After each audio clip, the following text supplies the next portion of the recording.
Hey, Brett Messmer here with Technical Taekwondo. Today we're going to talk about what to do when you're jammed or you're too close to fire your kicks. So you can actually score some of these kicks from punching range if you do them and modify how you do them. So number one, which is my favorite, is a lead leg side kick. I am well within punching range. Okay, I can do a short push to create a little bit of space. When I push in competition, I'm not pushing, okay? I'm not being gentle.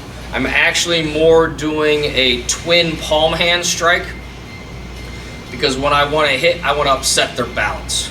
If I just push them backwards, they might stumble back a little bit, but they're going to maintain their balance the whole time they're doing it. If I shock them,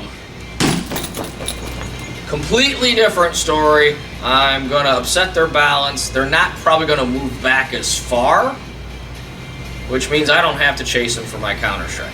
Play with it a little bit, see if that twin strike is more effective than just a push. Lead leg side kick thrown in from a jam position. So there's a couple ways you could do this. I just did a video on jump lead leg side kick where I can push off and more of a fadeaway jump back side kick.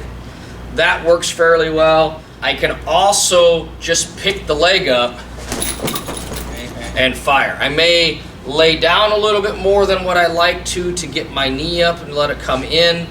It's not gonna have the same power as a full extension side kick, but let's face it, if I can give them 50% of a side kick, they're still not gonna enjoy it. So make sure that knee comes straight up. One way we train this in class is by kicking over a rope or a bar where the knee comes up, out, back, and then retreats over the bar before we set it down. But slamming that knee straight up is really important when you're at this close. Driving that heel in.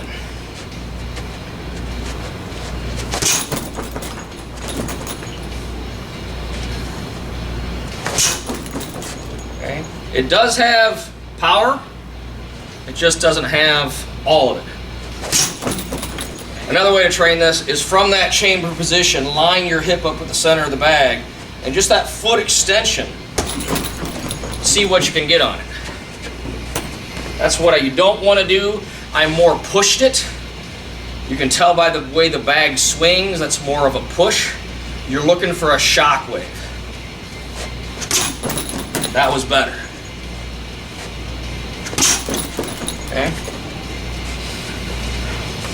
You can do the same thing with a backside kick. We kind of nickname this one a dog leg backside, where you turn and bring that knee up. This hits harder than lead leg side kick does because you have that rotation. But slam that knee up and get that in nice and tight. Okay. And both of those, the key on that is having that real high knee chamber and just a short stroke to get them off of you. At this range, generally I won't throw the side kick or the back side kick unless the guy's just perfectly set up for it. But if I'm falling off back balance a little bit, I'm gonna give that as a retreating shot on the way out. So if you're mixing up a little bit and you're going this way anyway, give that to him on the way out. That's one of the benefits about having that ability to throw that lead leg side kick and really throwing it from any direction, which is really going to help your sparring. So front kick, my range is about fingertips, so just outside of punching range. I can throw in an effective front kick. If I'm tighter than that, okay, that's going to be difficult. So what I'm going to do is I'm going to shove my hip backwards. I could pop off the lead leg. So here's my jab, and that lead leg's right there. So that's also an option.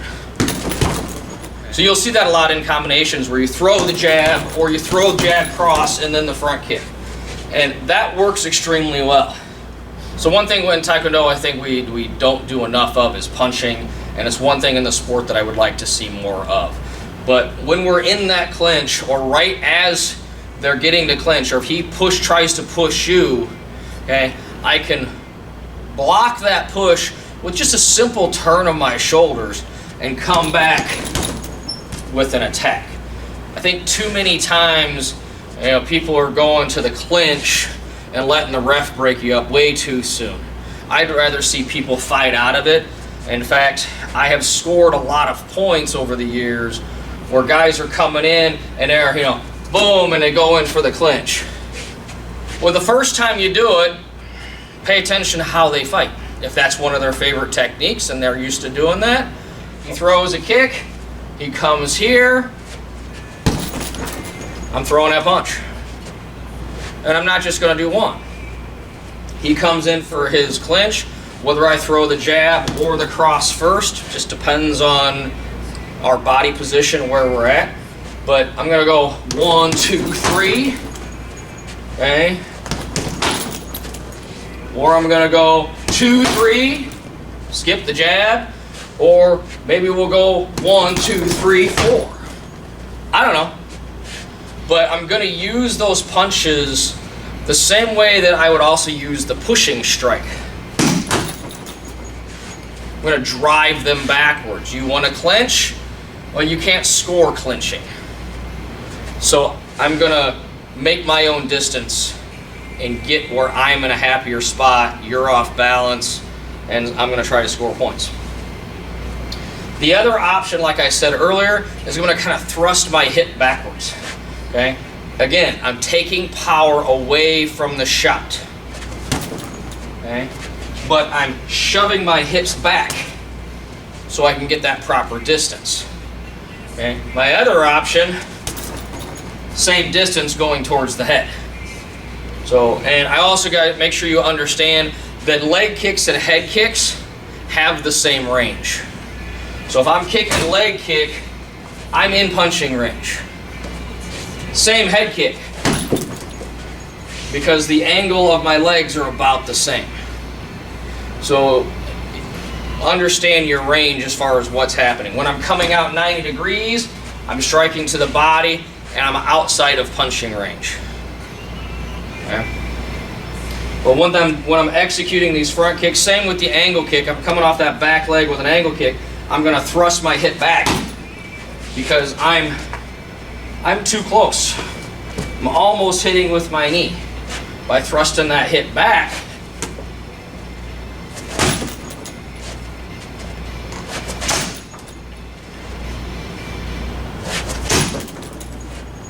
okay. So I'm shortening my technique and making it ugly on purpose. But I can still score with it.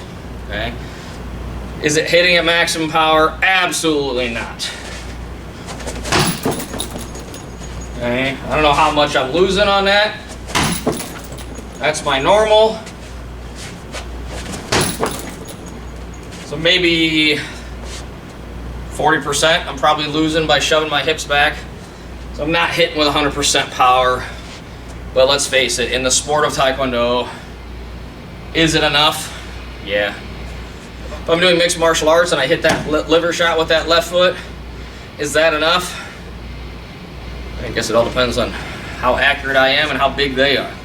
Same idea when I do that front kick.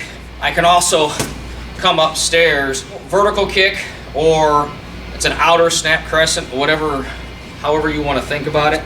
But I'm still doing that outer crescent motion, but I'm throwing it like a front kick. So my knee is coming up and it's almost touching my shoulder.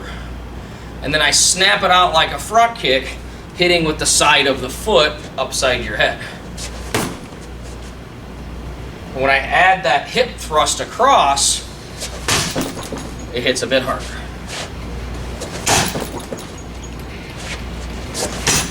So that's pretty much what I got for fighting when you're jammed, or if someone tries to embrace you for the clinch. If you like what we're doing, please hit that like and subscribe button. Until next time, God bless and keep on kicking.